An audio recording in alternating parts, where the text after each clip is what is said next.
Film Autopsy. Oh yeah, we have returned. We are back. That's right. Kung Fu Santa himself, Rick Myers, author, Hall of Famer. That's right, and great ass. Rick Myers is back with this badass Fat Samurai guy. What's going on, everyone? Welcome back to another episode of Action Film Autopsy, and we have a lot to discuss and talk about today. We're going to have a lot of fun, and a lot of these, projects Rick has seen. I have missed some of these, so it's going to be great to hear what Rick has to say about these, about a lot of these films, because I'm really curious. And then we're going to talk about the series of Moon Knight, the greatest Disney plus Marvel show in the history of all the shows. Yes. We're going to get into that. First up, let's give a little quick shout out, really quick. Go down the line here. Mike Swift, what's going on? That's right. Certified Badass channel member. What's going on? Lady Danish in the house. Patrick D, the Assassin King. All right. Michael Gonzalez, Omegon 32. Oh, and the filmmaker himself, director, my buddy Matt Merritt from Keep Forward Productions. Let's start the ruckus. Rick, how have you been, my friend?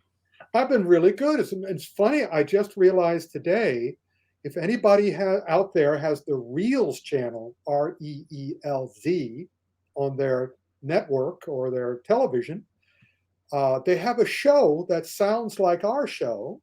It's called Autopsy, the last days of. Okay, so when are we suing?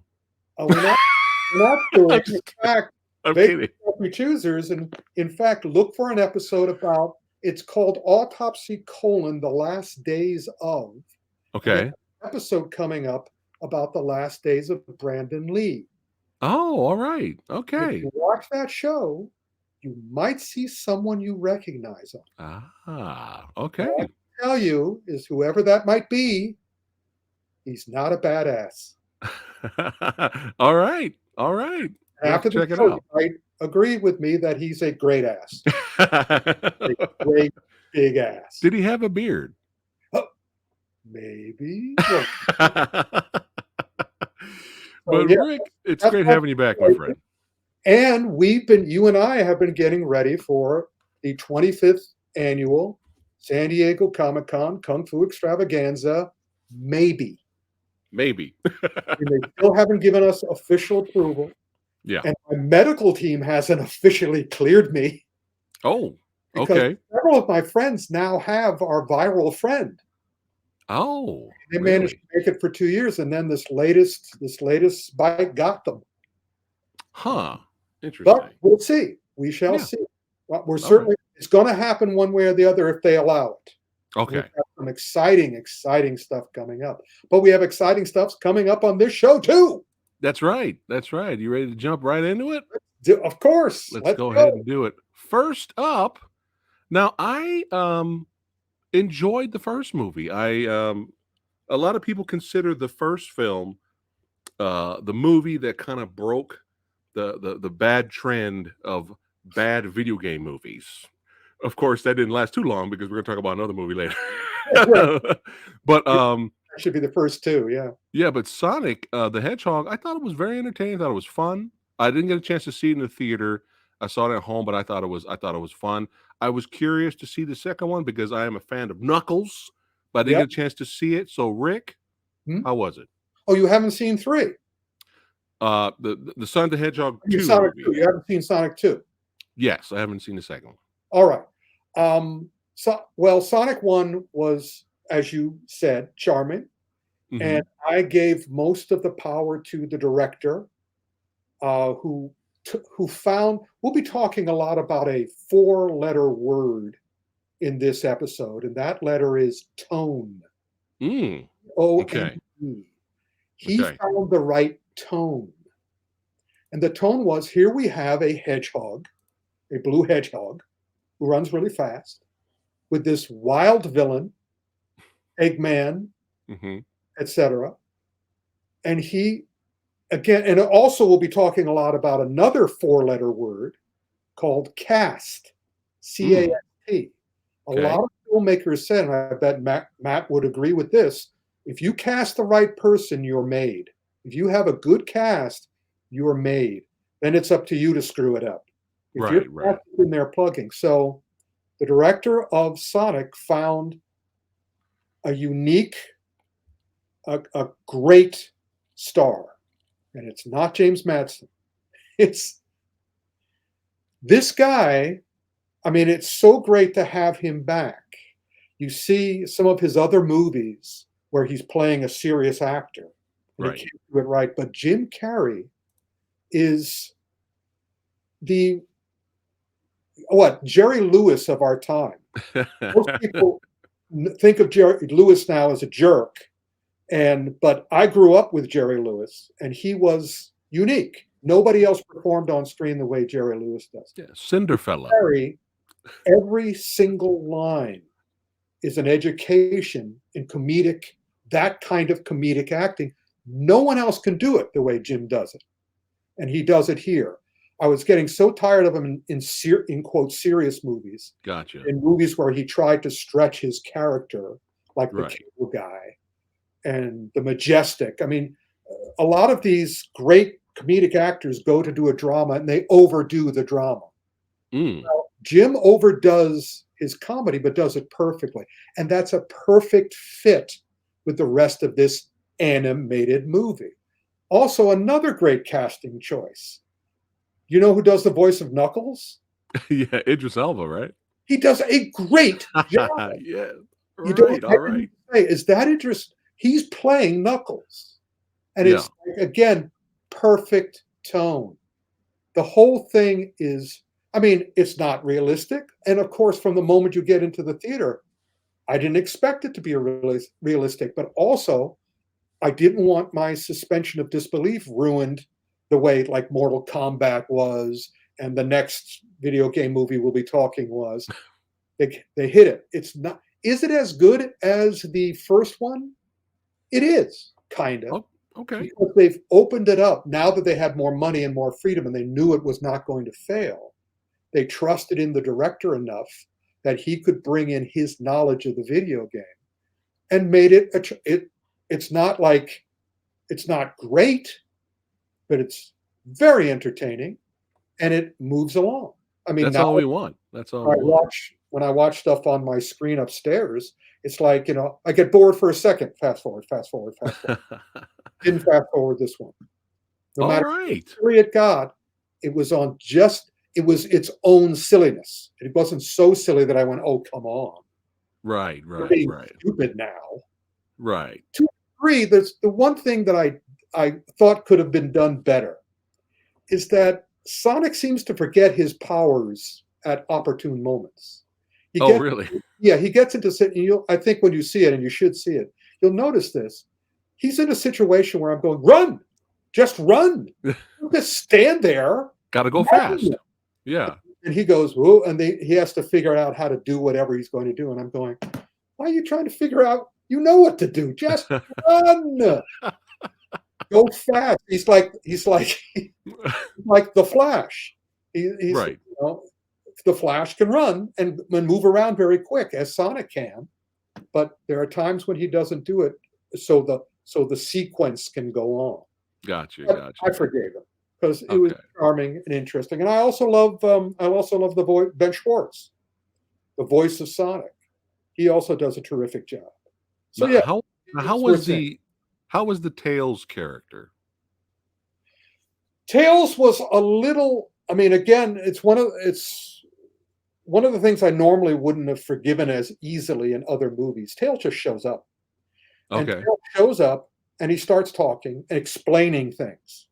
It's all, he's not, I'm saying, why don't you show us this? Why are you just telling me this? The old thing in movies, Matt Merritt again could tell you, show, don't tell. Tails just showed up and talked. And again, there was one or two moments in the movies where I'm going, where Tails goes, what am I going to do? And I'm going, fly, man. What am I going to do? They got silly. They didn't quite get stupid. Okay, I'll okay. let So you know. I'm not gonna be like annoyed throughout the entire movie with Tails. You shouldn't be. Okay, We'll see. we'll see. And also, I highly recommend that you see Uncharted before you see Sonic 2. All right. I Speaking did. of I Uncharted, became a lot more yeah. after seeing Uncharted. Oh, well, that's good to know that the sequel Sonic 2 Electric Boogaloo definitely delivered and was entertaining, so I'll definitely And go check it out. they also were clearly setting up for the third one, which is Okay. another thing which I usually don't like. I want a movie to be a movie. Don't make Mm. an intro, because we're going to be talking about that again in this episode for several movies. And it was like I was like, don't make a setup for the next one. Do this movie or I this. like that. I like that line of thinking. I like that. Before we move on, the Knuckles versus Sonic fight, was it a good showdown? Was it a good confrontation? Again, from a good ass standpoint, yes. Okay, okay, Perhaps not for a badass standpoint. okay. Again, you'll see. I mean, several of my favorite movies in this group of stuff we're talking about now are great ass movies. In other words, they're about kung fu. They're not martial arts, and so the characters learn and the characters grow. And Right, again, quote Spider-Man, No Way Home. We're not going to kick some ass. We're going to cure some ass. right, right, So right. I remember fondly how the conflict between Knuckles and Sonic plays out, and I appreciated that. Okay, all right, cool. As long as it's entertaining, I'm I sure. don't really remember their actual confrontation. I remember it wasn't insulting, but I don't remember it being exciting. Maybe it was just brief. Maybe because it was It brief. was Maybe. brief, but it's still, and it's a cartoon. Yeah, yeah. All right, copy that. All right, so thumbs up from Rick for Sonic 2. Oh, in the middle. Okay. Leaning up, leaning up. So for something you hate, are you going to do this? Yeah, let's do that. Thank you, Frank. Shout out to Frank, my buddy. Yeah, Frank Master of James. the master, the king of the kung fu That's commentary. it. Yeah, we're gonna use that for sure. Yeah. All right, I'm gonna find out which thumb Rick's gonna give Uncharted. So before you get into it, Rick, Yeah. me and a buddy of mine from Media Glitch, Joe Valley, another filmmaker, another great guy, we did a trailer reaction for this, and it was so generic and so underwhelming that I instantly thought, "Oh, it must be going straight to Netflix." That was my reaction, and it was, "Oh, movie theaters. Oh, okay." But yeah, it wasn't enough to pull me to go Well, you see saw it. how well So, it did. Wasn't enough to pull much of anybody in. oh, The it didn't do that well. Not really. I mean, it did. Well, I don't know how much it cost. I think they probably Right. cost, but we'll check that. But Okay. you see, I'm not going to give it a thumbs down or two thumbs down, which I'm tempted to do. Right. I really enjoyed it Okay. because but not in a good way. I enjoyed it in the way I go when I see a movie and I love solving mysteries. That's what the action film Autopsy is about. We're opening these movies up and figuring out what killed them. Right. So I love a movie, I mean, where I immediately know what killed it. It's like you're Watson and I'm Holmes, or I'm Holmes and you're Watson, and you go, what killed him? Good ass. What killed him? And my reply is, I know exactly what killed him, Watson. And what killed them was as you know, and I see it a lot lately, especially in this period of when releasing films in the spring before the summer hits. You can see the attitude of the producers. You can see the attitude of the studio. And when that attitude is, this is good enough for garbage, when they Mm-hmm. have no respect for the characters and especially no respect for the fans of the movie they're doing. This movie had an automatic group of fans. You're going to put out Uncharted. The Uncharted fans are going to come to it. So it's up to you as a studio and as a filmmaker to respect the source material and respect Preach. the fans of the source material. Preach it. From the very moment this movie started, you could see that they did not. This was a deal where a producer got the power. By the way, I can recommend, it's not a great show, but it's a very interesting show because it shows Hollywood the way it usually reacts. They have a thing on Paramount Plus now called The Offer about the making of The Godfather. And you can Oh, I see saw how that. Hollywood behaves. Yeah, yeah. Ego games that go on behind the scenes. And also the power games that go on behind the scenes. This one was clearly, as soon as they cast Peter Parker, and by the way, they didn't cast Tom Holland. They cast Peter Parker. That was obvious. Yeah. They were saying, all right, we have the Uncharted fans. Are we going to give them somebody they want to see? No, because it's our movie. So we're going to get the Spider-Man fans by casting Peter Parker. Even though everyone who knows anything about the video game, and that means anyone who went to the opening weekend, the opening night and the first weekend of Yeah. in the theaters, instantly knew they got it wrong. Instantly knew that Tom Holland was not right for this part.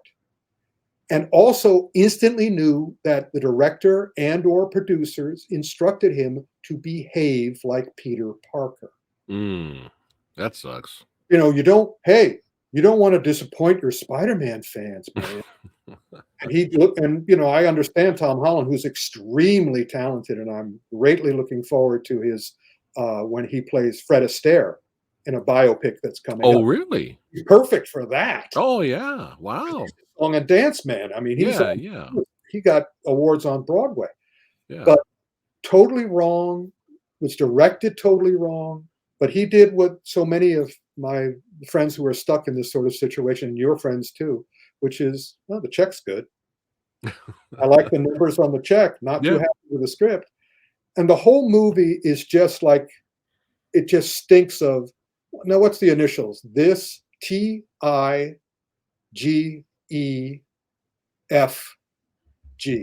This is good enough for garbage. That's it. That's a And new meme we're starting here. it moves along. Hashtag. The other thing that I felt, you could tell the producer was in an insulting mood because the opening sequence is a direct ripoff of the climactic sequence from the James Bond movie, The Living Daylights, which they also may have borrowed for the video game. I'm not sure. Anybody who plays the video game more than I do has to let me know whether they have that sequence of all the netted boxes coming out of the back of the cargo plane. And you can see Right. Yeah, there's something similar like that in the games. Yeah. Okay. There's something similar, but they also borrowed that from The Living Daylights. And Yeah. And of course, I'm a huge James Bond fan. And the big difference is that this sequence was just green screen mania. This thing was so artificial looking. The game is so much better than this. It is, yeah. And the sequence in the James Bond film was real. Yeah. See the weight, you could see the balance, you could see the gravity. Yeah. This thing is, and as soon as this started, I have to get I've got to find my eye doctor. I went to the eye doctor recently. I'm fine. As a matter of fact, I'm very good. But I asked them, could you put in a sound effect? Every time I rolled my eyes, it makes noise, like dice rolling or something. Because, man, as soon as this movie started, I went, insult everybody, why don't you? I thought I was watching this year's Oscars again. Let's insult everybody. So Sonic temporarily broke the streak, the bad video game movie streak, temporarily. Well, the first one did because it was at least fun. It was fun. It was in the right attitude for the actual subject matter. It didn't insult the subject matter or the fans of the subject matter. Right. You notice the producer tried at the beginning of Sonic by making that horrible Sonic that had to be changed before the movie came out. And the director, that's right. And the public, I think that it was the same thing I think that the Deadpool guys did when the studio wouldn't let them do Deadpool, and they how did the footage get onto the web? It's with Sonic. How did the footage get onto the web? That happened recently. What was the other thing that happened recently with the footage? The Supreme Court. The Supreme Court, the release of the thing about canceling abortion. That That was obviously somebody in the offices going, "Oh no, this has got to get onto the internet right now. Let's see if we can cancel this." So yeah, that's the new trick. If you want to try to get to the fans directly, Leak it. around really Yeah. bad producers. Right. Ooh, how did it get on the internet? Right, exactly. Real quick question. I saw some other reviews and comments of Uncharted, and they were like generic from beginning to end. And Mark Wahlberg was miscast as Sully. It's just a mess. But they were saying that all of them, a lot of them that I saw they said they enjoyed the pirate ship attack action sequence in the air. So I have to ask you, since you've seen it. That Was was it again, what they were doing there was kind of again, is that from the video game? Did they do a pirate ship on the video game? that I am not sure Because if because I they only did, played the first two. it's a clear again, the producers are going, what else can we knock off? Let's knock off Pirates of the Caribbean. Let's knock off Pirates of the Caribbean because Right. Johnny Depp's not going to do another one. Right. So we'll do it instead. And as such, it reminded me of some of my favorite moments from the Pirates of the Caribbean pictures where they were sort of recreating Jackie Chan like fun stunting in an Okay, interesting location. Woo Bear says they did that in Uncharted 4. So they Okay, did copy from the game there. all right. But in terms of the live action movie version of it, was it a good action sequence, or was it just generic in the air? In other words, I remember smiling a couple of times, but at the same time, I was just again the sound effect of my eyes rolling. I remember. A matter of fact, now I remember exactly what I thought. I didn't say it aloud, but I thought it. Too little, too late. Speaking of that, Too Little Too Late. Yeah. We're going to get into that a little bit later with the series we're going to talk about. Yeah. But, Oh, I got a lot to say about that. I can't wait to hear it. I Yeah, can't wait to hear it, Rick. All right. So Sonic 2 was solid. If you see Uncharted on TV, if you get it on streaming or whatever, Watch it for free. Yeah. It's a good time waster. It's insulting, but not so insulting that I stopped watching. Gotcha. It moves along. It's not Uncharted, but it moves along. I just want to see that quote of yours on the poster advertising the movie. It's not insulting, but you can get through it. It's entertaining enough. Yeah. All right. I'm probably going to skip it. I'd give it more one of these. Okay. And I give this to the producer. I mean, the producer. Guys, stop going around. Copy that. All right. So let's keep it rocking and rolling here, having a blast as usual. Talking films with my man. So I've already did a whole spoiler review on this and completely ranted and of my disappointment and just you couldn't even entertain me on a mindless action movie level. Let's get into it, Rick. I can't wait to hear your thoughts on Fistful of Vengeance. Oh, geez. Well, I wish Inside Kung Fu still existed. There's a website, but they haven't put up. I wrote a column for them because for 30 years I was writing martial arts and movies column for Inside Kung Fu magazine. Yeah. So I did a column and I included Fistful of Vengeance. And I have a term when I'm putting down a certain kind of martial art movie. And this is clearly martial arts. I mean, Tony Jaa is awesome and Iko Uwais, but they don't do Kung Fu. They do martial arts and they do it extremely well. But whenever a rip-off show, and you also know what I call certain idolizers of Bruce Lee. I call them fangools because they, dance on the grave. They want Bruce to be stuck in ice from 1973 and they never want him to grow. And whenever a producer wants to take advantage of the already existing audience for martial art movies and Kung Fu films, but they don't want to respect it, and they don't want to respect them, they make a certain kind of film that I call chop, sake, sui. Like chop suey, but derogatory terms from the past are chop sake. Right. And derogatory terms for Chinese food is chop suey. Right. So we put them together: chop, sake, sui. Suey. Now that's a what is it called when you're yellow on the outside and white on the inside? Is there? I know there's a reverse term. There's yeah, when you're yellow on the inside and white on the outside, that's a hard-boiled egg. But here it's a bunch of white guys, disrespectful white guys, putting together one from column A, one from column B. They go to see all these movies and they take stuff from each of these movies, good enough for garbage. They don't try to make it smart. They don't try to make it connected. They'll see Zoo Warriors of the Magic Mountain, or they'll see Crouching Tiger, Hidden Dragon, or they'll see any number of these films you can watch on Amazon Prime, and they'll just take bits and pieces of them, and they'll throw them onto the screen, and they'll just go through it. I'll never forget, and please forgive me, Stephen, if I'm talking out of turn. Stephen Fung, who's was Jackie Chan's protege for a while. He made one of my favorite movies of his time, House of Fury. Yeah, he was the choreographer on Into the Badlands. He was hired as choreographer for that. And when I talked to him about it after seeing the first season of Into the Badlands, I said, "What happened?" And he leaned in and he said, "Their only instruction was make it look cool. Not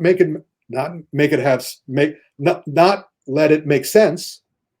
Let it, develop the plot. Let it develop the characters. No. Has to look cool." So all these chop sake sui movies are just mixed up martial arts and white guys going, good enough for garbage. People who like these movies, they're not worth it. We'll give them what they want, which is chop sake sui. I'll never forget Raymond Chow, the head of Golden Harvest, said, Americans only like chop suey. And my reply to him was, Americans only know chop suey. Give them authentic food, they'll Crouching Tiger, Hidden Dragon. Right. All the good movies, which then are undercut by more studio executives and more producers who want to say, "Oh, those were the exception. You can't recreate that." Right. And now with China sort of like canceling everything and not letting any American film into the what are you going to do? But yeah, Fistful of Vengeance was worthwhile whenever our star fought the stuntman. The moment he fought a villain, a major the fights went right into the toilet because the villains weren't trained martial artists. I mean, he fights the girl throughout, and the girl is not good martial artist at all. And so whenever you see I'm sure he's fighting the same stuntmen over and over and over again with different masks on. Right. Those are tolerable martial arts fights. The thing that helped told me what this movie was like in a nutshell, in a 1-second sequence, was at the very, very, very end of the movie. The movie is worth watching for that last sequence. Watch closely.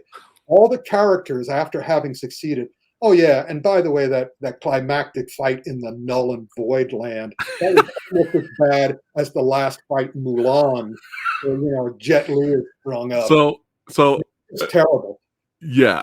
And so that has created a meme. Hold your thought, Rick. That has created a meme here on the channel. So anytime you hear me say, just dangle them. Fuck it. We don't know. We don't have time. We don't really care about having an awesome climactic fight. Just dangle them. Fuck it. Yeah. Hashtag Cirque de fuckery. I'm not gonna Cirque de fuckery. That's right. That should be a t-shirt.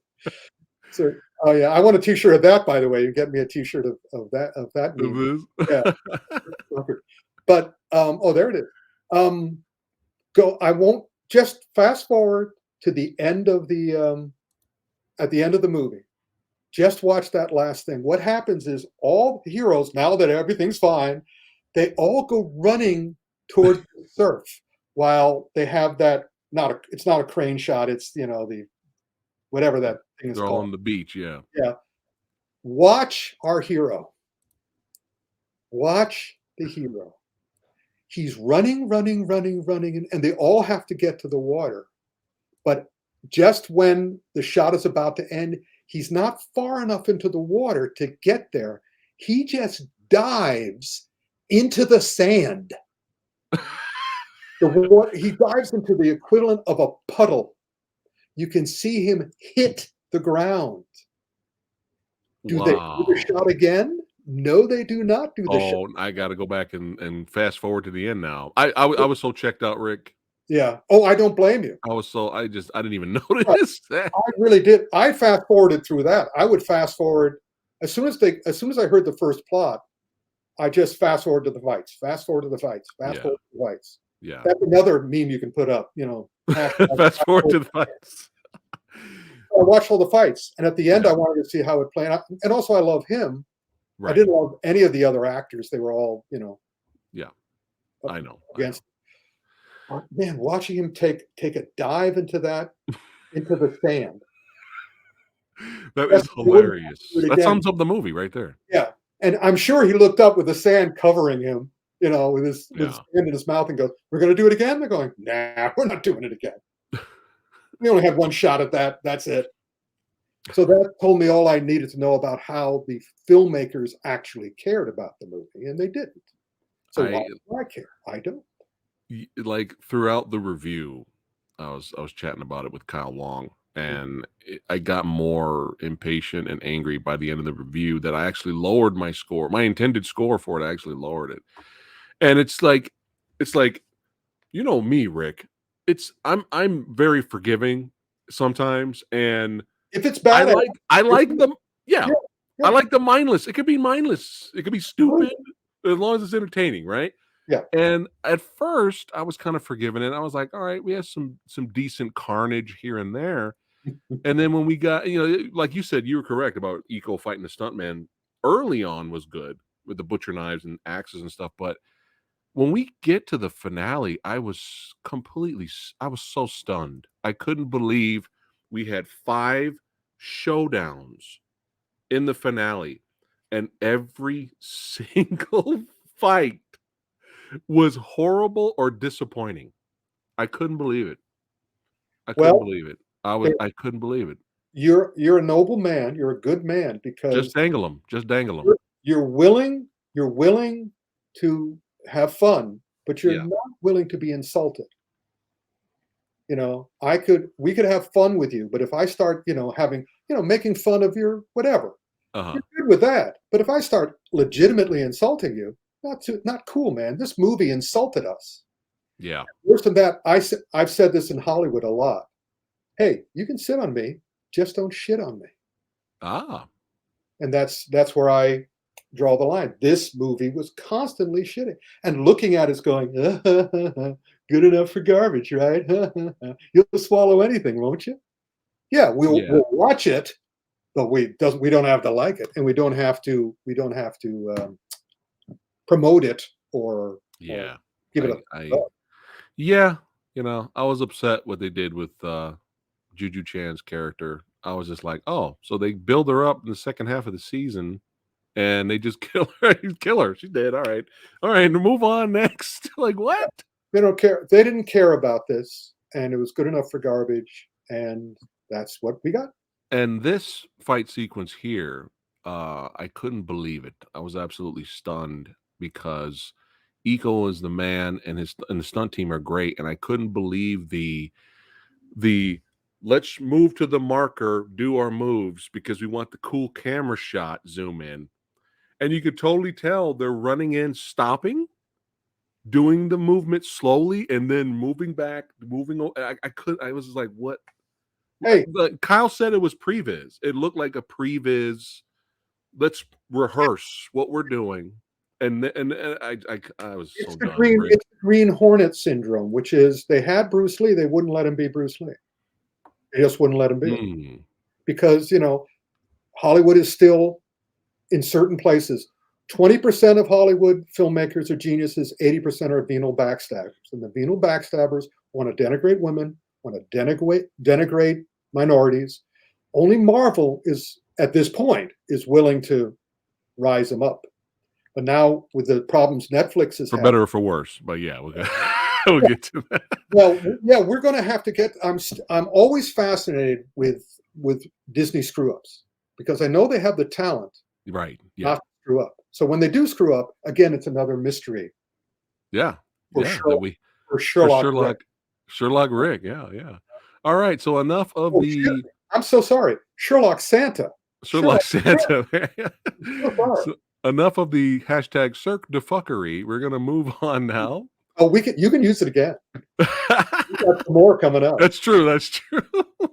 The movie I was off and on seeing, and then by the time I wanted to see it, it was out of the theaters. Then it came to Hulu and HBO Max, and I still was like, at some point, I'll get to it. I just wasn't like clamoring to get to it. All right, Rick, The King's Man. What do we got going? Positives, negatives. What did you think of The King's Man? I've watched all the Kingsman movies. All Mhm. the other movies. This is the prequel, the ones that followed. Right. Because I love James Bond, and it's a knockoff of James Bond. This one has that four-letter word problem, tone. The Kingsman movies have tone issues in every single one of them. So when I came to this one, I was expecting the same problems, and I got it. I got it in Okay. more uncertain terms. Okay. The filmmaker just, and we'll see more of this coming up too, just seems to want to screw with the audience. This is this is different than a producer. This is a director. And we'll also see another project where the actor is the issue. And you can see that in the Daniel Craig James Bond movies. Craig was in power on the set. That's why the movies turned out the way they did. Here, the director-writer was power on the set. And that's why it turned out. Because whatever his problems were, however he was raised by his mommy and daddy, this is how it's reflecting in the approach to the plot. However, the fights, I mean, it's an upsetting movie, it's an annoying movie, it's a stupid movie, it's an interesting movie, it's all of those things. Nobody ever said this guy wasn't interesting. It's just not my cup of tea. However, what pissed me off in a reverse kind of way from what we'll be talking about soon is the fights were great. Oh, that Fights sucks. were great. The fights The were good. movies Okay. were great, but the fights were great. This is truly a fast forward to the fight movie. It's also beautifully made. Right. Not beautifully written, but it's beautifully made. Great cast. I mean, I'll see Ray Fiennes in anything. Oh yeah. Yeah. Again, I wish. I tell you, the sequence. I did one of my ghostwritten books had a large subplot about Rasputin, and so I researched Rasputin a lot. The Rasputin sequence in this movie is excellent. Okay. Except I wish the rest of the movie was as good as that. And the fight, I mean, I've always wanted to see this fight. The fight is choreographed to music. Okay. And it's just beautifully done. Yes, just beautifully done. And I just, for the rest of the movie, I'm sitting there going, oh. And also he was a great Rasputin. The small clips of Rasputin that I did see, Yeah. I was like, me and Lady Fablette, I'm like, we're watching the movie for him. Like whenever we get around to watching it, we're gonna watch it for that guy. Subject, Rasputin's Game of Death. I mean, just a great, great sequence. And again, look at the beautiful scenery, look at the beautiful set, look at the beautiful film making. If only he would take his movies seriously and not use them as a in-joke, what is it? A practical joke on the audience. He makes his movies like practical jokes. He finds it amusing to do it. Do you still feel the first one's the best of the three? Well, that scene alone. Again, I think that scene's a classic. If I can get that for the Comic-Con, I'll show it. Oh, okay. All right. All right. I mean, I love that scene, but and I watch that scene and I watch the rest of it like. All right, I'm gonna watch it. I'm gonna watch it for the fights for sure. And I like Gemma. I like Gemma. Watch them run into the surf and watch for the fights. Okay. Copy that. So overall, the tone was off, but it was a solid watch. Is it this? Again, it depends. I mean, from a badassery standpoint, yeah, you'll be fine. From a good Okay. ass standpoint, no, it's too annoying to me. To I I just don't understand why a person would insult their audience this way. I've enjoyed pretty much every. I mean, some movies are better than others, but I've enjoyed Matthew Vaughn's movies, pretty much every single one of them And until he broke his own curse. what was that? He always said he will never prequel or sequel his work. Oh, And I've enjoyed Stardust. I enjoyed X-Men First Class. Like I've enjoyed Layer Cake. I've enjoyed every single one of his movies. Kick Ass, the first Kick Ass.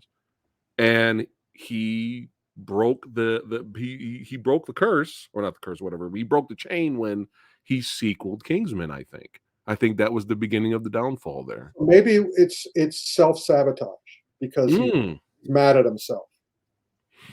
or So this. yeah. Well, it's both. It's Yeah. always this. Right. It's always that, yeah. But it's probably both. But as I mean, since I've worked with so many artists in so many mediums, I always have to tell marketers, do not depend on the money. Because they always say, oh, they'll take it because we're going to give them this much money. I'm saying, don't depend on that. Artists are artists. Right. Right. So, but yeah, And rest in peace to Brad Allen. Brad, For sure. Brad. I You know. know, Oh, just we have Neenan Lusick here. He's saying hi, Rick and Fat hey, Samurai Guy. Just want to say hi. Have fun, guys. I got to go back to bed. It's late. Good to see the magnificent duo back in action. Well, it's good to see you, brother. Get some sleep, and thanks again for creating the artwork for the show. We thanks appreciate that. for sure. Yes, yes. All right, we're moving on. We're rocking and rolling here. Now, I saw the trailer for this. Action-wise, I had my fingers crossed. Mhm. I was hoping that this would be, plot-wise, I didn't know. I didn't know if I was gonna like the story, but action-wise, I was like, okay, please let this be a return to form for Michael Bay, the Rock Michael Bay. I want back. Is it 12 hours or 13 hours? 13 hours? Oh I yeah, forgot. it's 13 Yeah, hours. that I want at least that Michael Bay back. Rick, I didn't get a chance to see it, I so did. tell me your thoughts about Ambulance, the Well, Ambulance. his name is no longer Michael Bay. His name is Oh, his name is Michael Baymax. oh, He's Baymax. Baymax. As soon as I watched this, I said, "Oh, Baymax is back in action." In other words, everything is pushed. Right. I wanted to see the movie this was based on. Oh, okay. I wasn't able to get it in time. I think it's a Danish movie or a Swedish movie or something, but it's a foreign movie Okay. that this movie is based on. Same plot, but doesn't have Baymax behind the camera or the huge amount of money.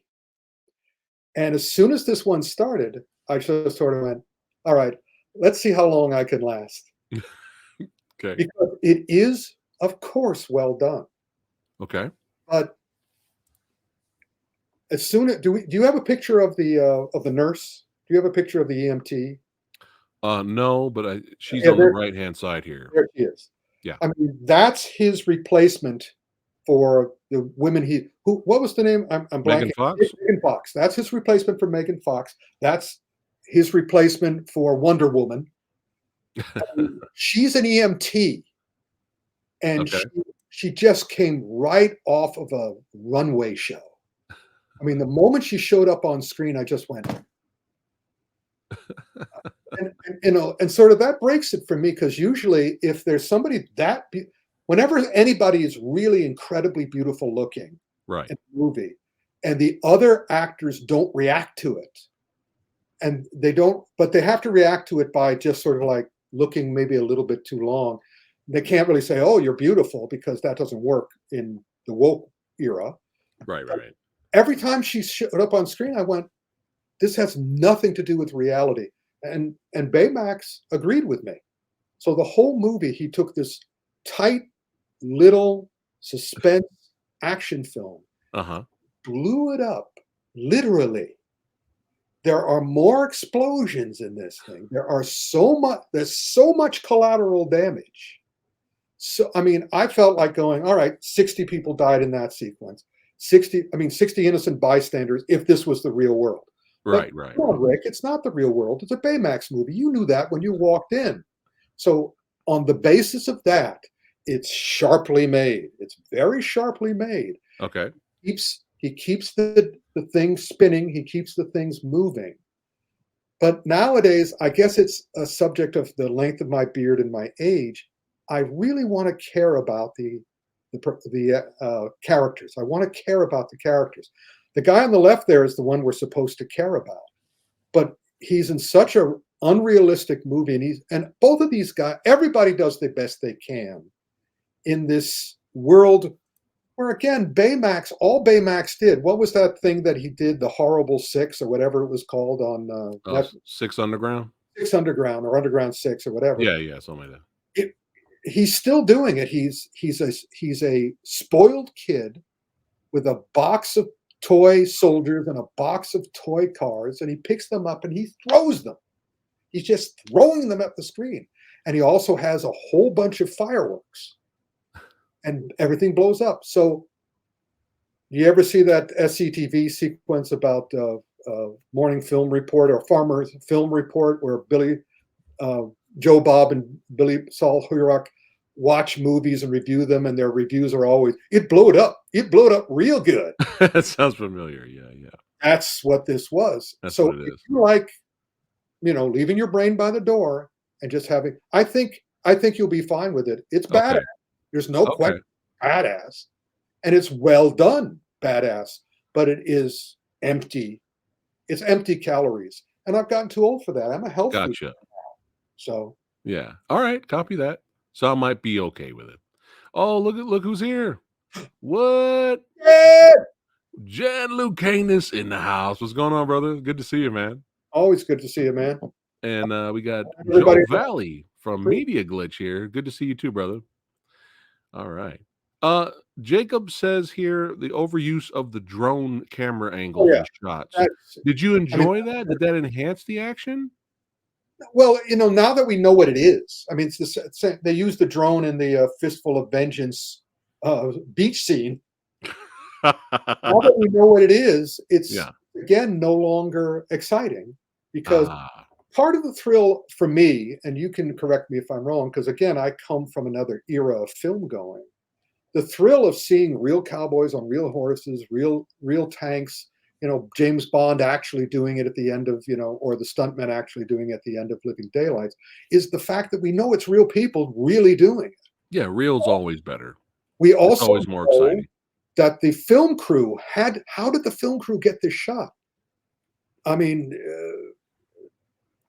whenever one of those great chase scenes, like in the 7-Ups or Bullet, it's like, how did they get the shot? Yeah. That's dangerous. But now, since we know it's a drone, and we know it's all computer animated, and we'll talk about this when we get to Doctor Strange. A lot of the thing that made a movie emotional to me and involving to me is kind of left. I mean, I'm watching everything like an animation now. I watched Sonic. I watched The Bad Guys, the new DreamWorks movie. Mm-hmm. It's kind of like I watched Turning Red, which I quite enjoy. I watched We Don't Talk About Bruno again and again and again. So I'm watching all movies like I'm watching animated movies. And in animated movies, I don't care what happens to the character because I know they're animated. I care about them, but I don't care what happens to them. And in these movies now, it's kind of like, and it's the same thing with the crew. When they use the drone, when they use the computer enhancement, works for Star Wars. Works for the Star Wars Disney Plus shows, that incredible set, which makes it somehow more real to me than less real. But in movies like this one, Ambulance, and Fistful, it makes it less real to me. And I care. Fast forward to the fights. Fast forward. Yeah, so sci-fi and fantasy, it's fine. But when you got like a grounded movie, it kind of takes you out of it. Again, when we get to Doctor Strange, we will talk about even more depth, because I'm fascinated by the effect that movie had on me. Oh, okay. Yeah. Good or bad, we will find out. All right. Oh, let's get this. Oh my goodness, I forgot. I forgot one. Hold on a What? second. Which one? Do you want me to get my list out? No, I got it. I got it. I got it. All right. Let's get into the Batman. Oh, baby. Woohoo! The All Bat. right, I gotta hear your thoughts on this one, Rick. Well, I enjoyed it. I I liked it. enjoyed it too. I Yeah. enjoyed it as well.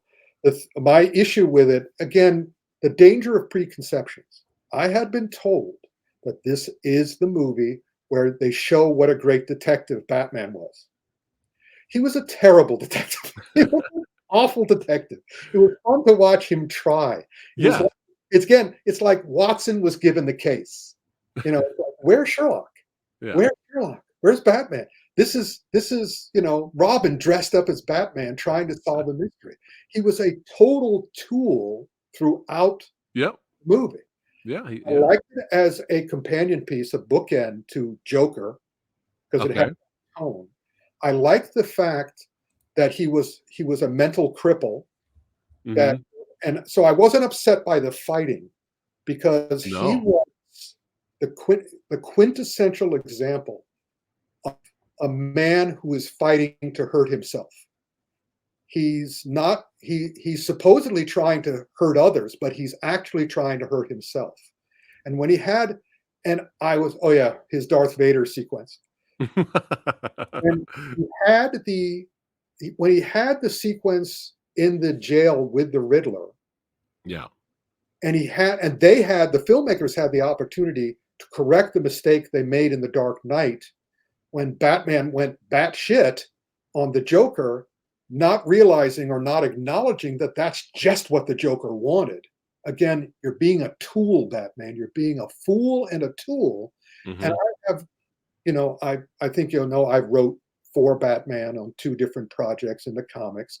So I have a huge respect for the character as I see him, which is a great detective and also a very practical fighter because he's Right. trying to accomplish something, not trying to prove how badass he is or trying to hurt himself. I understood that this was year 2 Batman. He Right. was trying to hurt himself. I also understood that he was being taught by a flawed teacher. Alfred was a flawed teacher. Alfred had a lot of guilt on his own and also didn't know how to fight effectively. So it was all punchy, punchy, punchy, hurt my hands, and it was all going hysterical, letting people take over. But this is another example of something else we'll see in another movie. At the end, he suddenly gets better, which is fine because he's grown by then. He gets Right. better, not incredibly better. It's reasonable. But Mhm. my 2 problems with the movie were credibility. One, the detective aspect. He had to be a tool throughout the entire movie.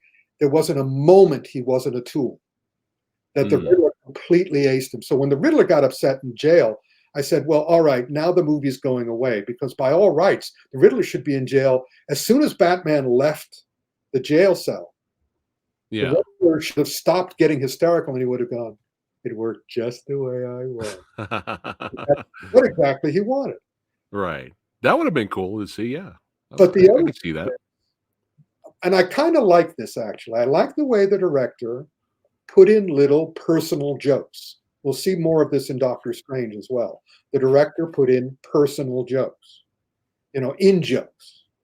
Bay did that too, but by then I was going, you're still a spoiled brat throwing stuff. In this movie, the one that I could not believe this. Yeah, he's a terrible detective, number one. Number two, how come and I mentioned this is what I wrote about in the 50th anniversary of Detective Comics. How come nobody knows it's Bruce Wayne in a mask? He's all over the press know, and they had that sequence when Batman comes to the club. It wasn't the 44 Club, it was the club above the 44 Club or whatever. Yeah, yeah. Batman is the first one who comes to the door, and those twin doormen see him, Yeah. and they don't go, "Hey, Mr. Wayne, what is it? Costume party?" They don't say that. And then he comes in, the movie goes on. Later in the film, Bruce Wayne comes to the door. Uh-huh. they open the door. It's the exact same shot. They do it the exact same way. It is so painfully apparent that that's Batman without his mask that I'm going, this has to be a joke. Be an in-joke. Why shoot it the exact same way with if he put in other bodyguards or other, doormen, it would have made sense. At least a little sense. Here he's saying everybody in Gotham City is high. He's a terrible detective, and that's effing Batman, and that's effing Bruce Wayne. So at that point, I really couldn't. The rest of it I enjoyed. I love the two motors. I love the Catwoman Batman relationship. I love the motorcycles in the graveyard, and they take different directions when they leave. That was good. Yeah, I enjoyed the movie. Yeah, just think if they had fine-tuned it, it could have been one of the greatest. But as such, hey, he had a good time. It was very entertaining, very smartly done for the most part. So yeah, it was cool. And also, I'm glad he had his arc, where by the end of the movie, he did learn something by the end of the movie.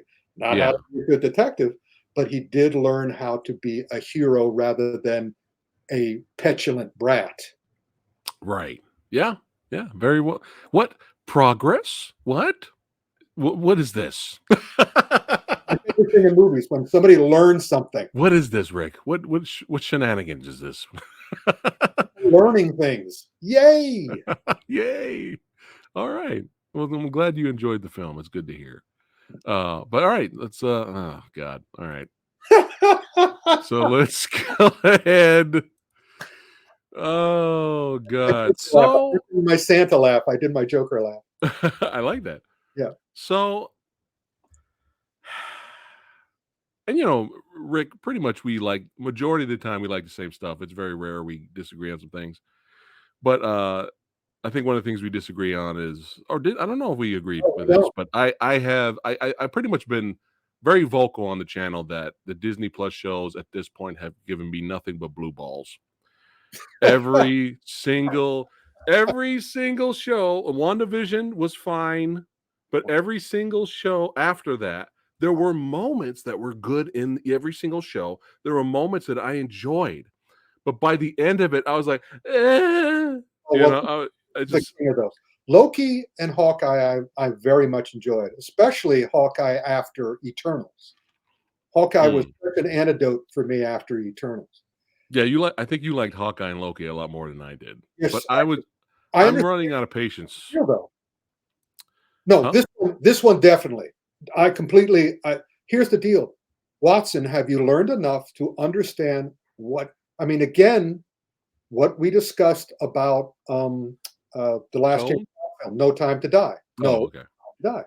Right. That came out that way because of Daniel Craig. Right. This show this is what I was about to say before I saw the last episode. After the first 5 episodes, I said, if this had been done in half the time with a good editor and not a director, writer, and actor who were conspiring to make it a showcase for the lead, I loved the story up until then. Up until the last episode, I thought the story could have worked if handled smartly and sharply. It's possible. The last episode hit. Right. And then it was just a big, to the audience, it was just a big, we're going to do what we want to do. Fuck you. Yeah, there we go. Two thumbs forward. It was clearly Oscar Isaac. Mm-hmm. It's beautifully made. And its heart was in the right place. But I don't know where its brain was. Yeah. This thing, Oscar Isaac created a showcase after, I don't blame him, after Rise of Skywalker, after, after X-Men Apocalypse, I think. Yeah. I don't blame him for making something that this is going to be my acting reel for the rest of my career. This is what I'm going to show to all the producers and casting agents who want to put me. So let's make it all about me, Oscar Isaac, and Thespian, Right. and about, as you well know, as everybody well knows, Moon Knight was a cameo. Right. You're right, it was on the back burner. Yeah. However, Yeah. even so, I was going to say, yeah, you did it in half the time. With that plot, it would have been awesome. Then that last episode, and it was like, it was just a gigantic fu. Yeah. So let's just go ahead and jump in right here. So we're gonna have your experience with it, Rick, and everyone watching, you have to understand my mindset before I watch this. Okay. I'm again at this point blue balls every single Disney Marvel show. Now, if you guys enjoyed every single Disney Marvel show, if you guys enjoyed it and you thought every single one was the greatest thing in the world, that's great. That's awesome. Good for you. But I have to be honest here on my channel. Okay. By the end of Hawkeye and all that, I was kind of checking out of Disney Marvel Plus shows. I was giving me blue balls. You were done. So when I saw Moon Knight was getting, who I think is an awesome comic book character, I got excited. I couldn't help myself. Cool. I should have listened. But to my smart self, but I couldn't help myself. I saw training footage of Oscar Isaacs doing stuff with the stuntman. I was getting excited. Then I saw the trailer and I visually saw what he looked like visually, which they knocked out of the park. He visually looked amazing in the trailer. I was like, oh my God. I shouldn't be excited for this. I should know better by now. I shouldn't be excited for this, but I can't help myself because I have been wanting Marvel to have a dark property. You know, I want to. It's okay to have variety. You can have your jokes. You can have your Guardians of the Galaxy. You can have your I Am Groots. But there's dark material and dark characters in Marvel Comics, and I want to see that. Come back. And you should have. And you right. So this was my mentality, okay? And I was like, I brought in Lady Fatblood because she loves Egypt stuff, Egyptian lore. Like she loves, like this is gonna be great. I started like this, Rick. I started like this, and by the end of the series, Rick, this was me. Oh man. All right, so let's go ahead and jump into Moon Knight. Let me do, when I started it like this, and I finished it like, can you guess the one moment in the final episode? Remember the title of this presentation? Again, what's it called? Action Film Autopsy. Right.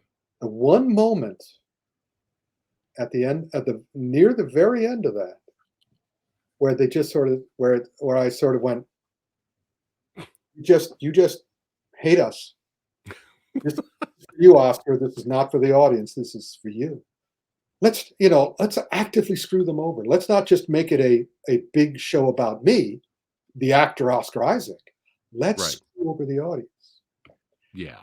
The ending sequence, if I had not watched the new Rock Stars and Screen Crush on the YouTube channel and to see their dissections of the episodes, I would have had no idea what the hell was going on. And I know the comic. Right. But can you guess the moment that did it for me? It's called Action Film Autopsy. The best action scene in the entire show, they don't show. Yes. And this constantly was bothering me. Look, I get it. It's PG-13. I get it.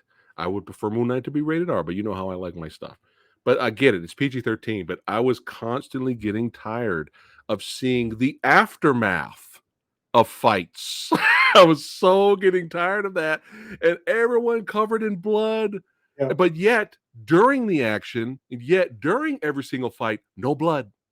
Right. No blood. It's so clean.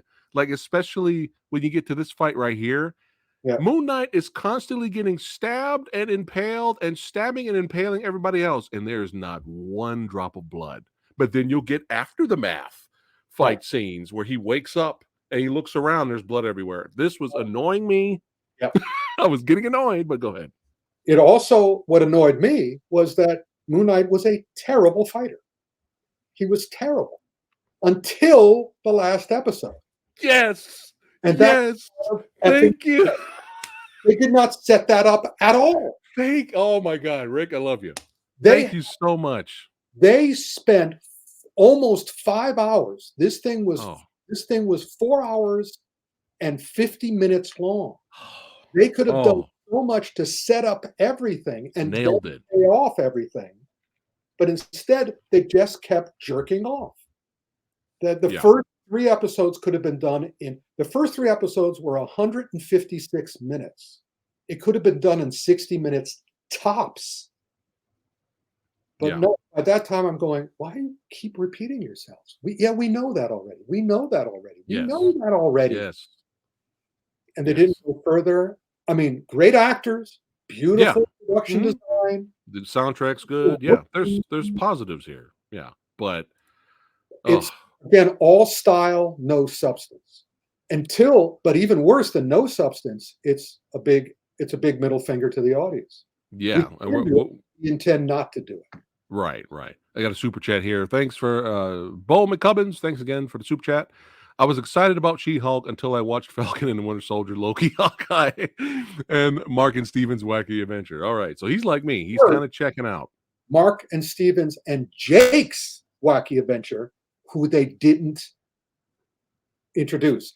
Again, that thing I hate so much, where all 4 hours and 50 minutes of this was a setup for the sequel. Yeah, It's exactly. like, what the hell, man? Yeah. That- And I just want to show a picture here, guys. I just want to show a picture here. Okay.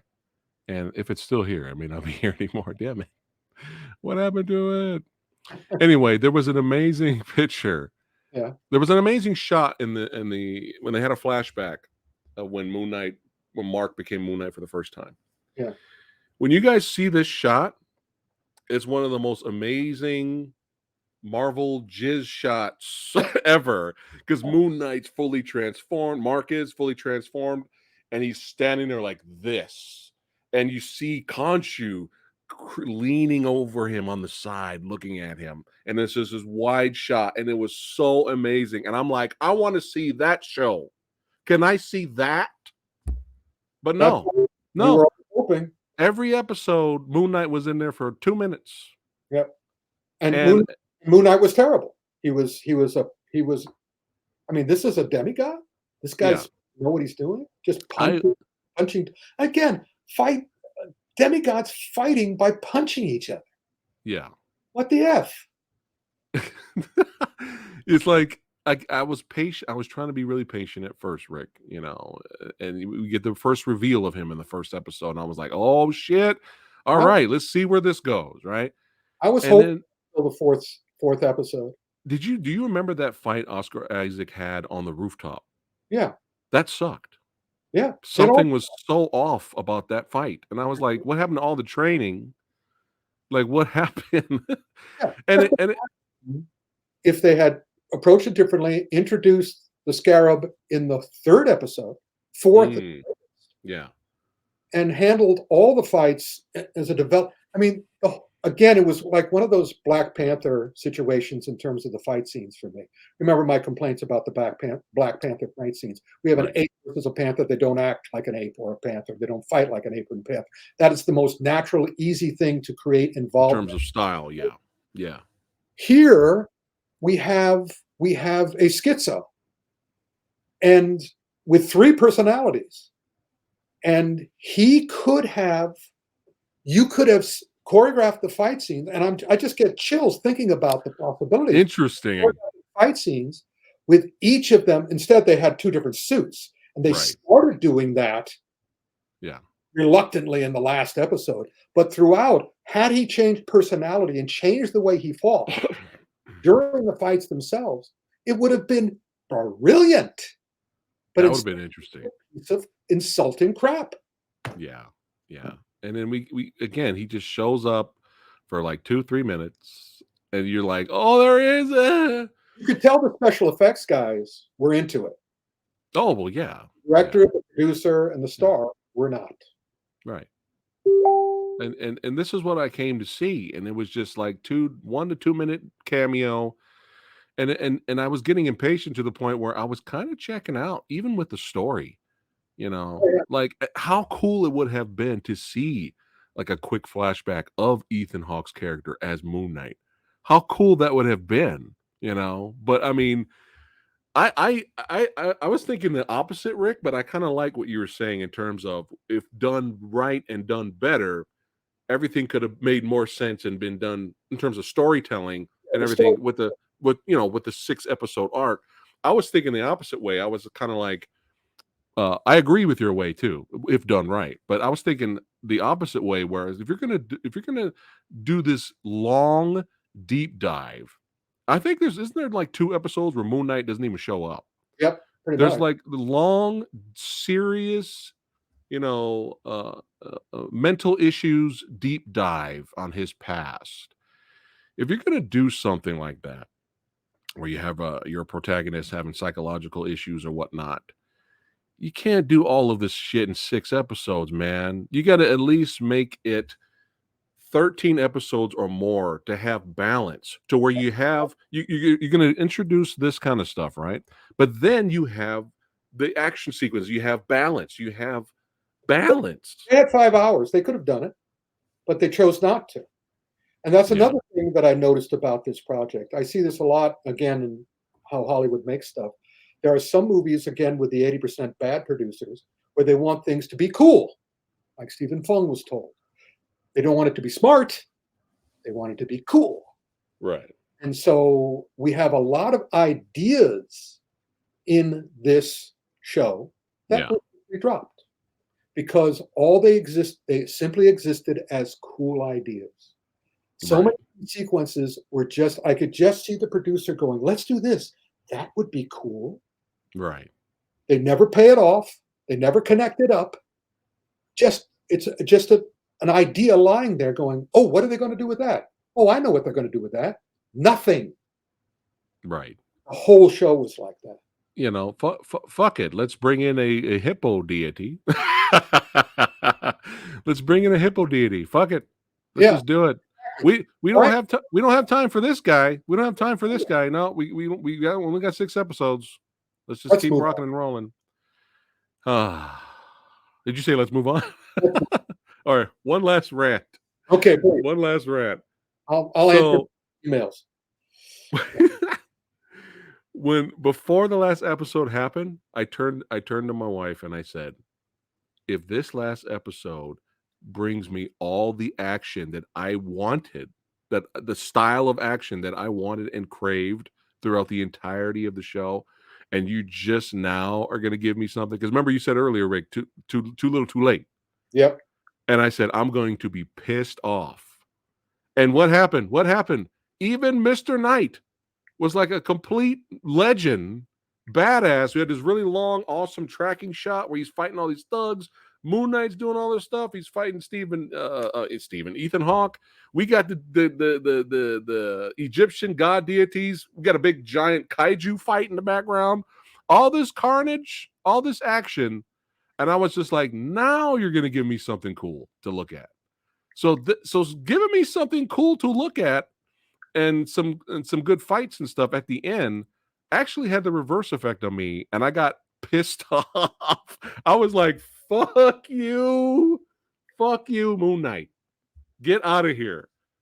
All these episodes of this shit and this shit, and you're finally gonna give me something cool right when you end. So Moon Knight can go fuck itself. I think these 6 episode Marvel shows need to be a little longer.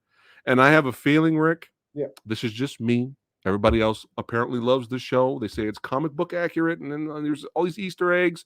It's great. I feel happy you guys enjoyed it. However, since now this was the final straw for me, I'm probably done. I'm being honest. I'm probably done with Disney Marvel shows. I'm not going to watch Ms. Marvel. But I'm done. I'm done. You know why? Because I feel there will never be nothing as awesome or as good or as compelling as Daredevil season 1. I feel like we're never going to get that good again, Rick. I mean, I say what I always say when someone says something like that to me, which is good, more for me. Right. I'll I watch know it. you enjoy it. I mean, I enjoyed Daredevil season 1, but I didn't enjoy the rest of the Netflix Marvel stuff. I thought that was much worse than what I've been seeing on Disney Plus. Ooh, I yikes. and so, again, it's yin and Yeah, yang, badass, yeah, badass, whatever. yeah, yeah. And there's so much great to watch at this point. We don't have to settle for anything we don't want to watch. There's That's plenty of true. stuff Yeah. to get to I'm just being honest. I'm just being honest. I'd that. rather watch I got more entertainment out of watching Octoman than Moon Knight. So there you go. More entertaining. Octoman and Moon Knight can go fuck itself. All right, let's go to Doctor Strange in the Multiverse of Madness. I don't know if you saw my review, Rick, but I thought it was very entertaining. I enjoyed it. But you got to remember, I love Sam Raimi's craziness and shenanigans. I like the absurdity of Sam Raimi. So it's not for everyone. Sam Raimi's style is not for everyone. It's for So more people that did Moon Knight then. It's what happened? it's for more people than enjoyed Moon Knight. So Yeah, what'd you think? it's I I am fascinated by Marvel and Kevin Feige and the decision-making process. I admire his willingness to take big swings. Hmm. I admire his support of his filmmakers when they're not being fired. Because of course Doctor Strange was not supposed to be directed by Sam Raimi. There was another Right. director on it originally. But once he goes with somebody, he supports them, unlike Kathleen Kennedy over at Star Wars. Although now Right. Right. when Favreau's in charge, Favreau and Filoni are in charge, probably that won't happen as much. Hopefully, it won't happen as much. Doctor Strange is one of my favorite characters. I'm wearing my Doctor Strange, my old school Doctor Strange shirt for it. Love it. Hold on. Let me blow you up. Hold on. Let me go. There you go. You have to go There you back. go. Yeah. All right. All right. I worked back at Atlas Comics. We worked with Steve Ditko. And I also loved him as a Marvel character because, to my mind, Doctor Strange was the best kung fu character in the Marvel universe because everybody else was doing martial arts. And throughout the original Doctor Strange movie, Doctor Strange kept saying, there's got to be a better way. And at the end, he finds the better way. And what he finds is one of the top laws of elevated, what I call true kung fu, which was, if someone insists on trying to hurt themselves by trying to hurt you, you'll help. Dormammu, I've come to bargain. Mm-hmm. He said that great thing to, Mads Mikkelsen, I got you what you wanted. You won't like it. Yeah. That's quintessential kung fu. Everybody else was doing mystical martial arts. Doctor Strange did kung fu. Yeah. So I went to this one hoping that because I saw him in No Way Home, and I saw him on other things, and it was kind of like, it seems that they're making him more of a jokey fraud at this point. But then again, I looked back at the original, and he always had a huge ego problem. And I suddenly went, oh. And as I'm watching it, I'm going, he's still a great kung fu guy because I've met some of the greatest kung fu teachers I've ever met ran into the same problem that Doctor Strange ran into in this movie. Kung fu is so powerful, and being sorcerer supreme is so powerful that you kind of lose your mind, you lose your way. It becomes all about ego. It becomes about, I'm the best. I mean, I'm world champion, Tai Chi expert. And I've seen this happen to teachers. They can't handle it because they have so much power. And it happened to Stephen in this movie. And I went, so smart. Yeah, he's still a kung fu guy. Let's see how he takes care of this. Yeah. Yeah, the rest, I mean, it's a horror movie. It's a Sam Raimi horror movie. I hope you're happy with the blood content. Oh yeah. Oh yeah. I personally, I like Sam Raimi too. Oh, okay. Oh, that's cool. very much. Of course, that energy. I mean, that sense of humor, that style. Yeah, of course I do. However, I found the the the date that Marvel and Sam Raimi went on for this one, and also I always thought he should have been. Sam Raimi's history has been as a punching bag for bad studios. You can go back Yep. and see how Sam Raimi was treated, even with Spider-Man 3, how he was treated, how they would cut him off the knees because they knew he would cave, he wouldn't fight. But I admired that about him too. He wouldn't fight. He was a kung fu guy. He's not going to fight. He's going to avoid these issues. So I found the relationship between Marvel and Raimi in this very interesting in that I got a rush from the Marvel fan service in this movie. Oh man. When those two Marvel characters showed up, those two, Yeah. shall we say their names? Yeah. The movie's been out for a while, guys. Spoilers. There'll be some spoiler talk here, but yeah. First of all, Everybody knows by now.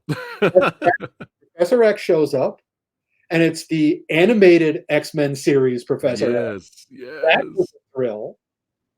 And then not only does Reed Richards shows up, but it's a double fan service because it's the head of the Fantastic Four, played by the guy everybody wanted to play the head of the Fantastic Four. Yeah. The crowd went nuts. And now the rumor is that the reason that John Watts has left the new Fantastic Four movie is that John Krasinski is taking over as director. Oh. Which makes sense considering his, the two Quiet Place movies. Yeah. Uh-huh. Great choice as far as I'm concerned. I hope that happens. But I have to admit that when the Raimi fan service popped up, Kind of took you out of the movie. yeah, a little bit. And I sort of went, awesome, Sam, you deserve it. You deserve the respect.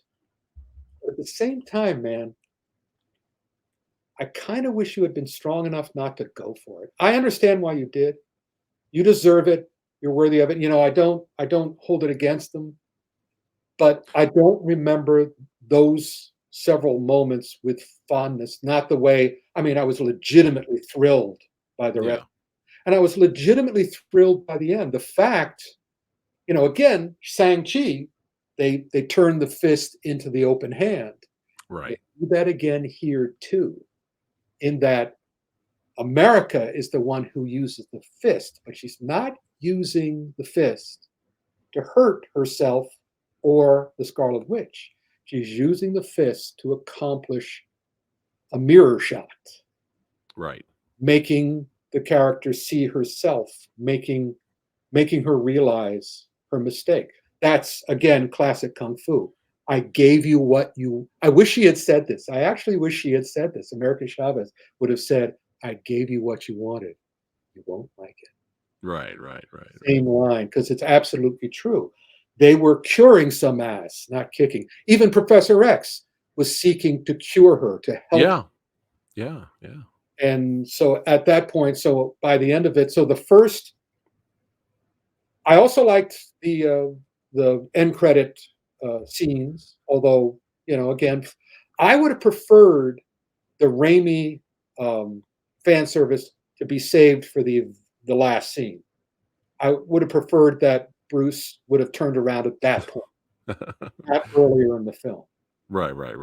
But it's, it keeps the movie from being a 10 for me, but it's still in the upper 9, Right. an A plus. It's an A though.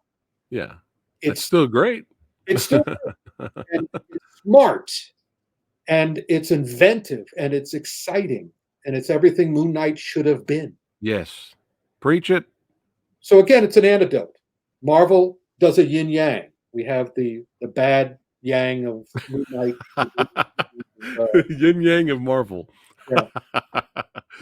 Oh boy. Well, I'm glad to hear you still like the movie. So that's good. Oh, it's funny. Mike Gold, who's an editor at DC Comics and many other places, he had a discussion with me on my Facebook review of it.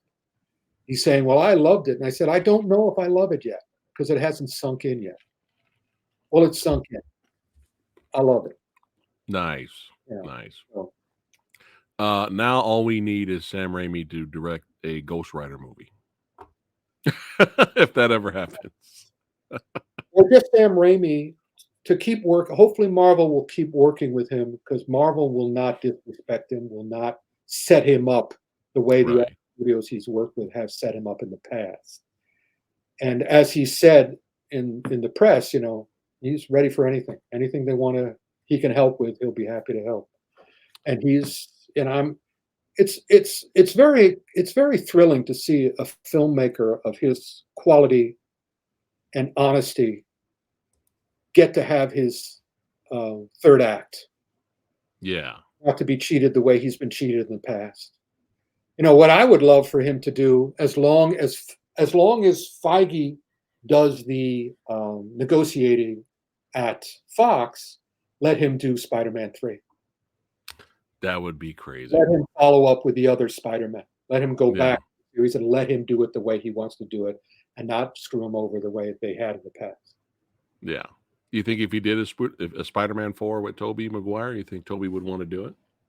Who knows? Yeah. I mean, my gosh, they're just being showered with love everywhere they go now because of No Way Home.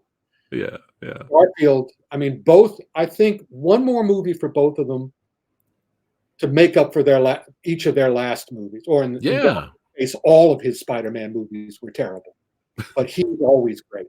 So Right. give one that's good and let Toby finish up with a great one, That would be awesome. and have That the would work be. come out of his ass. I know. Oh man. And this was a great talking to you again, Rick, having you here. Was there anything else before we end it? I'm looking forward to the next one. I mean, we'll keep in touch. It's great to have you back in action too, my friend. It's such a Oh yeah. you. Scarlet Witch versus the Illuminati, one of the greatest movie sequences in Marvel history. Well, at least for me. And I they loved it. killed. They not only did they fight in character, they died in character. There you go. There you go. There you go. Fantastic's death was fantastic. Yes, it was. All right. Thank you everyone for watching right now We have and hanging any out with us. questions, you can email them to us, right? There's an email for this, isn't there, buddy? Just put in the comments. Put in the Yeah, comments, not in the chat, but in the comments of the video. If you guys had any questions, and we'll get to you on the next one. All right. But thanks again for hanging out with us. We love talking movies and hanging out with you guys, ranting and praising projects. It's always fun. And we'll see you guys on the next one. And don't forget, guys, Versus will return. That's right. That's right. So be ready. Get ready. That's right. We're getting the band back together. All right, guys. Take care. And we'll see you guys on the next one.